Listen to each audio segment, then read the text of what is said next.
Hello and welcome back to my channel. It is Thrawn's Revenge here with another mock video. Today is a custom model.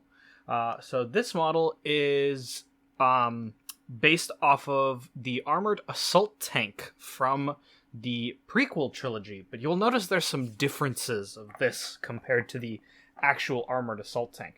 So this version is supposed to be an Imperial version after the Empire took over Bactoid Armor workshops.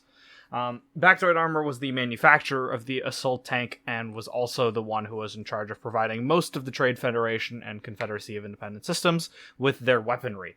So when the Galactic Empire took over, in the actual lore, it's very different of what happened. You'll actually even see armored assault tanks get repurposed, but they'll look kind of different, but basically the same with some struts and a couple of new weapons. I thought it'd be more fun if they were drastically different. So in this version, this is called the 1M assault tank. So this is the precursor to the 2M saber tank that you see from Empire at War. So what this model is, in lore, is basically a scout tank that is heavily armored and shielded. So these bulbs you'll see on the sides here are actually its shielding. But because the vehicle is so small, it had some downsides of the shielding system and the fact that it was so quick and agile, which I will get into as I talk about the model more. So first off, you'll see that here are the sponsons kind of thing for the sides of the armored assault tank. And then you'll see kind of the rounded shaping for the front with the guns. That's about all the base similarities. The rest of it is fairly custom to my own design styles. I'll show you what the bottom looks like. So there's the bottom. This vehicle only holds one pilot, and the pilot in universe will go in through this top hatch. For a person to get in, you have to take off this entire section, like so, and then inside is the engine system. And then you're able to take this section out, which is the controls for the vehicle. And this guy can just get taken out. He's studded in there, so it's a little challenging to get him out. Let's see if I can do it. There we go. So here's the pilot with just a helmet, because this model's a little older, so the way I built it is different. So that's what the inside looks with the pilot out, and then this guy just slides in here like so. It's not studded in. So, there's that. I'll put this guy to the side. I don't want to try to put him back in. So the main downsides for this model in universe, right, the lore reasoning, is that because of the shielding, it overheats very, very quickly. So this vehicle was specifically more often used in snowy maps and snowy planets than in desert planets.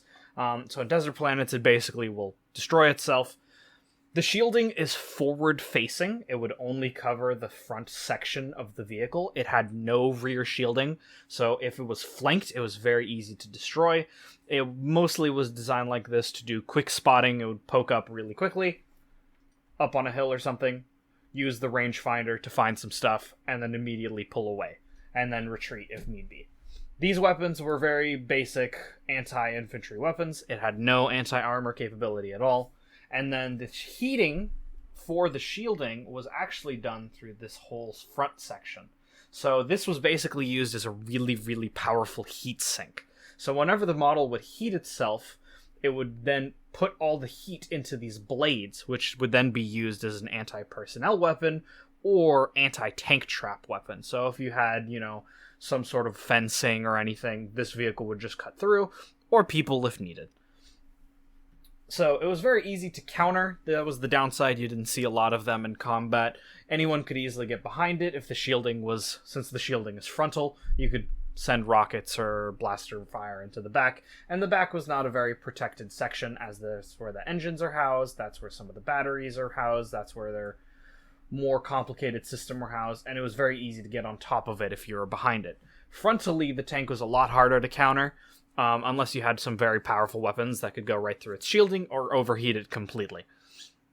The Empire tested this as more of a prototype, decided that it was too expensive and far too niche to be able to use properly. So this is what the 2M Scout version replaced after the final tests were done. About 50 vehicles were technically built during the entire Galactic campaign, and were completely phased out in favor of the 2M Saber and the 2M Scout instead. So that is all that I have today. Sorry for a little bit of a shorter video. I'm starting to run out of models to show you IRL. Hopefully I'll start transferring over to maybe some studio videos that I can show you, maybe some studio tutorials. I've been trying to do more Twitch streaming. I finished all of the speeders for TJ's Lego Room, so I hope to have all of those modeled shortly and have them all as instructions, so that when the speeder competition is over, all of those instructions will be available for free.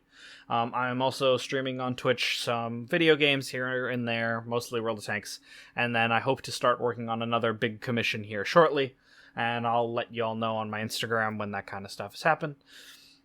So thank you so much for watching. You can make sure to like, comment, and subscribe. All of my links for my socials are down in the description. And I'll see y'all next time. Ooh, expect a new video Thursday. Another video on Thursday. I'll have the speed video for the third section of TJ's Lego Rooms competition. Alright, thank you so much, and I'll see y'all next time. Bye-bye!